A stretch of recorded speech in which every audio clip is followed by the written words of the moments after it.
आप सभी को नमस्कार। मेरा नाम है चेतन चौधरी। काफ़ी दिन बाद ये विषय केंद्रीय विद्यालय और नवोदय विद्यालय को लेकर मैं ये वीडियो बना रहा हूँ। काफ़ी बच्चे परेशान थे कि कितने अभ्यर्थियों ने आवेदन किया है इन पोस्टों के लिए, स्पेशल एजुकेटर की पोस्ट के लिए और स्पेशल एजुकेशन टीचर की पोस्ट के लिए केंद्रीय विद्यालय और नवोदय विद्यालय में। तो मैंने भी आरटीआई लगाई थी उसके परिप्रेक्ष्य में और बाकी लोगों ने भी लगाई थी। तो जो इनिशियल रिप्लाई था आरटीआई का, लगभग ये रिप्लाई आया था, मुझे जो आया था वो आया था 10/11 को। तो उस रिप्लाई में यही था कि ये पब्लिक डोमेन में जानकारी अभी आई नहीं है। तो इसके बाद और किसी भाई ने भी आरटीआई लगाई होगी तो उसके माध्यम से ये सूचना प्राप्त हुई है और आरटीआई का बाकायदा एक फॉर्मेट हमें प्राप्त हुआ है जिसमें कि एक संख्या बता दी गई है कि टीजीटी पोस्ट के लिए जो स्पेशल एजुकेशन टीचर पोस्ट है टीजीटी की केवीएस में कितने आवेदन प्राप्त हुए हैं, केवीएस और एनवीएस दोनों में। तो उसके बारे में हम चर्चा करेंगे। काफ़ी बच्चे परेशान थे, कंपटीशन इसमें कितना रहने वाला है, और साथ ही साथ पीआरटी के बारे में चर्चा करेंगे कि पीआरटी का हालांकि रिप्लाई नहीं आया आरटीआई का कितने बच्चों ने इसमें आवेदन किया है, लेकिन बहुत जल्द आवेदन जो आरटीआई का रिप्लाई ये आ जाएगा पीआरटी का। लेकिन बहुत चीज़ें पीआरटी के लिए क्लियर हैं और ये बिल्कुल क्लियर है कि पीआरटी में बजाय टीजीटी के जो कंपटीशन है वो थोड़ा सा ज़्यादा रहने वाला है। हालांकि इतना ज़्यादा नहीं रहने वाला, लेकिन टीजीटी के बजाय ज़्यादा रहने वाला है, टीजीटी स्पेशल एजुकेशन के बजाय।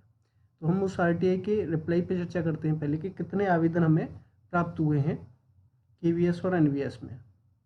तो ये एक जो हमें प्राप्त हुआ है एक फॉर्मेट है जिसमें आरटीआई का फॉर्मेट है, जिसमें आप देख सकते हैं टीजीटी स्पेशल एजुकेशन टीचर 5915 यानी 5915 आवेदन प्राप्त हुए हैं टीजीटी स्पेशल एजुकेशन टीचर में। तो टीजीटी स्पेशल एजुकेशन टीचर में आप यहाँ पे बिल्कुल क्लियर देख सकते हैं कि काफ़ी कम आवेदन प्राप्त हुए हैं, क्योंकि इसमें थोड़ा कंपटीशन जो है वो कम है, क्योंकि पोस्ट इसमें काफ़ी ज़्यादा है। अब देखिए यहाँ पे लिखा हुआ है 5915 5915। तो ये आवेदन की संख्या है टीजीटी स्पेशल एजुकेशन टीचर में।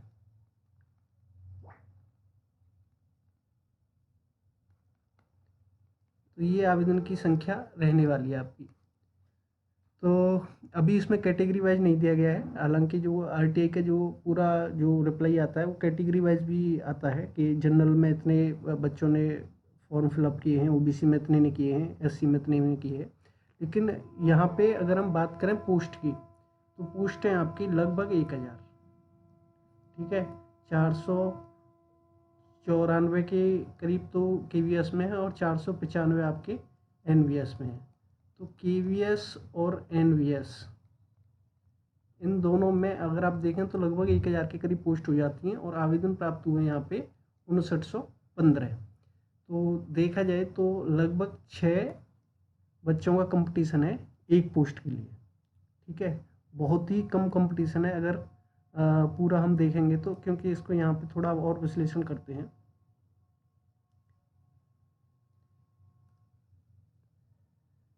कुल आवेदनों की बात करें तो कुल आवेदन हमें प्राप्त हुए हैं 5915, ठीक है।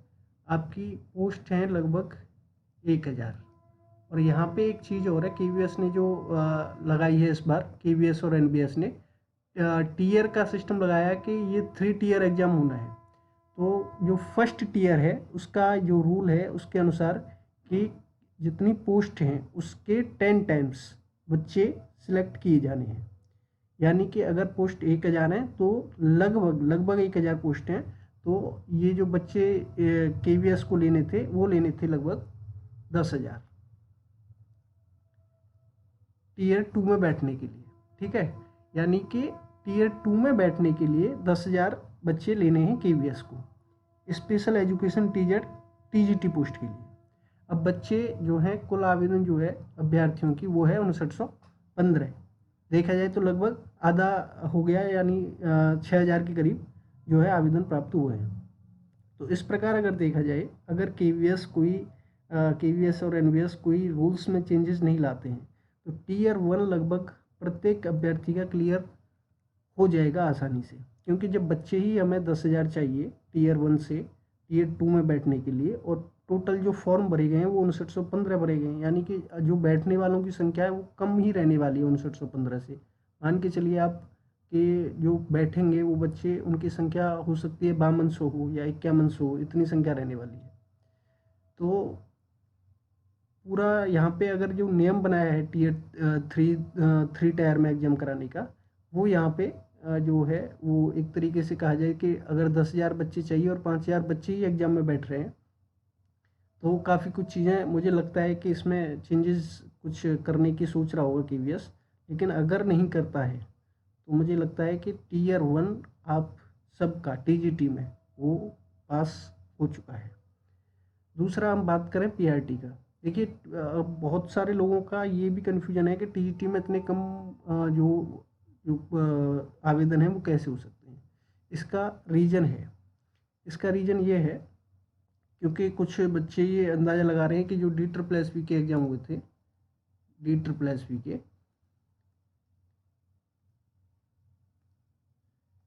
DSSB के जो एग्ज़ाम थे उनमें 2023 में जो संख्या थी वो लगभग सात 7-8 हज़ार के करीब बच्चे थे जिन्होंने आवेदन किया था टीजीटी स्पेशल एजुकेशन टीचर के लिए, और जो पोस्ट थी टोटल 900 प्लस पोस्ट थी DSSB में।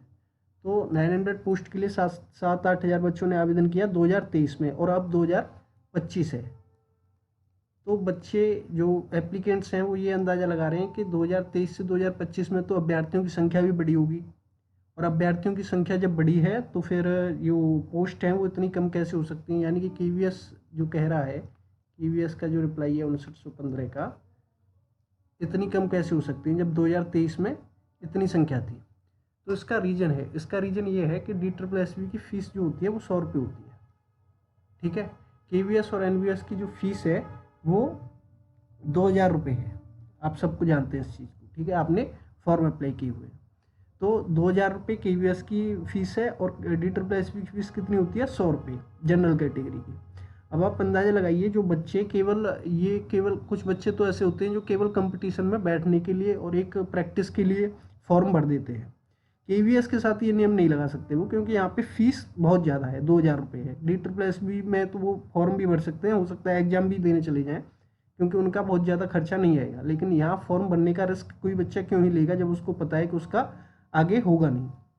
तो ये कारण है कि यहाँ पे जितने बच्चों ने फॉर्म भरा है केवीएस में, ये जो जेन्युइन थे, जिनके पास सीटेट था, जिनके पास सारी एलिजिबिलिटी थी, उन्होंने ही फॉर्म भरा है, ठीक है। DSSB में हर प्रकार का बच्चा, यानी कि जो डीएड कर रहा है वो भी टीजीटी में लगभग भर देता है, क्योंकि उसको कंपटीशन में रहने की प्रैक्टिस करनी है। कोई फर्स्ट ईयर वाला भी भर देता है, जो बीएड फर्स्ट ईयर में कर रहे हैं, जो बीएड सेकंड ईयर में है वो भी भर देते हैं। तो इस प्रकार यहाँ पे 2023 में जो संख्या थी वो ज़्यादा थी, 7-8 हज़ार थी, और केवीएस में जो संख्या है वो कम है, 5915, यानी कि यहाँ पे जो जेन्युइन जो कैंडिडेट्स होंगे सिर्फ वही जाएंगे। तो ये कारण है कि DSSB से अगर आप कंपेरिजन करें और केवीएस का, तो उसमें बहुत सारी चीज़ें जो है वो भिन्न नजर आएंगी। अब ये बात होगी टीजीटी की। अगर हम पीआरटी की बात करें, देखिए पीआरटी में भी फीस तो लगभग 2,000, लगभग क्या 2,000 ही थी, ठीक है। फीस 2,000 थी पीआरटी में भी।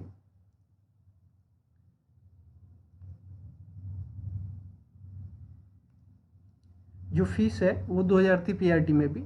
अब हम पीआरटी में आए आवेदन की बात करते हैं। देखिए मैंने पहले भी कहा है कि पीआरटी का कोई जो है वो रिप्लाई नहीं आया है, जो रिप्लाई आया है वो टीजीटी का है। लेकिन फिर भी हम मान के चलते हैं कि यहाँ पे DSSB से जैसे हमने अंदाज़ा लगाया केवीएस का, वैसे ही अगर हम यहाँ पे अंदाज़ा लगाते हैं पीआरटी का, ठीक है। पीआरटी केवीएस, और ये जानकारी मैं सटीक इसलिए दे सकता हूँ क्योंकि मैं इस पर बहुत शुरू से जो है मैंने एग्ज़ाम भी दिए हैं कि जो DSSB वाली पीआरटी के, तो मैंने बहुत सटीकता से इन चीज़ों को ऑब्जर्व किया है। इसमें 1187 पोस्ट थी। ये टोटल पीआरटी का एग्ज़ाम था, पीआरटी स्पेशल एजुकेटर का। तो यहाँ पे जो आवेदन आए थे DSSB के पास वो 12,000 प्लस आवेदन आए थे। ठीक है, जो बच्चे एग्ज़ाम में बैठे थे उनकी संख्या थी 6500। 2021 की हो सकती है शायद ये वैकेंसी, 2021 की, अक्टूबर 2021 की हो सकती है ये। ठीक है, तो 12,000 जो आवेदन आए थे, बच्चे बैठे थे 6500। अब इन 6500 बच्चे, अब हम मान सकते हैं कि ये बच्चे जेन्युइन ही होंगे जिनके पास सीटेट होगा और जो इस एग्ज़ाम में बैठे होंगे। ठीक है, DSSB वाले में ये बच्चे बैठे थे। ठीक है, अब KVS की हम बात करें तो समय बीत चुका है लगभग आपका 3 साल। ठीक है, 3 साल DSSB से और KVS में समय आपका निकल चुका है। तो यहाँ पे जो चीज़ें रहने वाली हैं, मुझे ऐसा जो अंदाज़ा है इस एग्ज़ाम में बैठने वाले, आवेदन की तो बात मैं नहीं करूँगा क्लियरली, लेकिन जो एग्ज़ाम में बैठने वालों की संख्या हो सकती है बच्चों की, PRT वालों की, वो लगभग 12,000 प्लस ये PRT वाले एग्ज़ाम में बैठ सकते हैं। क्योंकि आप अंदाज़ा लगाइए 6500 बच्चे जो हैं वो जो है DSSB में बैठे थे और 3 साल हुए हैं। इस बीच में काफ़ी बच्चों ने D.Ed की है, राजस्थान के, विशेषकर राजस्थान के बहुत बच्चों ने D.Ed की है। तो मैं मैक्सिमम मान के चलता हूँ कि 12,000 से 15,000 के करीब जो बच्चे हैं वो इस एग्ज़ाम को, PRT वाले को, KVS में देंगे। ठीक है, और 12,000 आप मैक्सिमम ही मान के चलिए, 15,000 मैंने लिख दिया है यहाँ पे वैसे, लेकिन 12,000 ही बैठेंगे इस एग्ज़ाम में जहाँ तक हो सकता है। तो ये एक सूचना थी। अभी स्ट्रेटजी PRT वालों के लिए Tier 1 की तो यही है कि कंपटीशन में अगर उनको रहना है, पोस्ट उनकी बहुत सारी कम है, 494 पोस्ट हैं और ये सिर्फ KVS के लिए हैं। और 494 पोस्ट के लिए अगर 12,000 बच्चे हैं तो थोड़ा सा कंपटीशन TGT से तो काफ़ी ज़्यादा है, TGT स्पेशल एजुकेशन से। तो उनको यहाँ पे तैयारी जो है अपनी पुख्ता करने की ज़रूरत है फॉर Tier 1।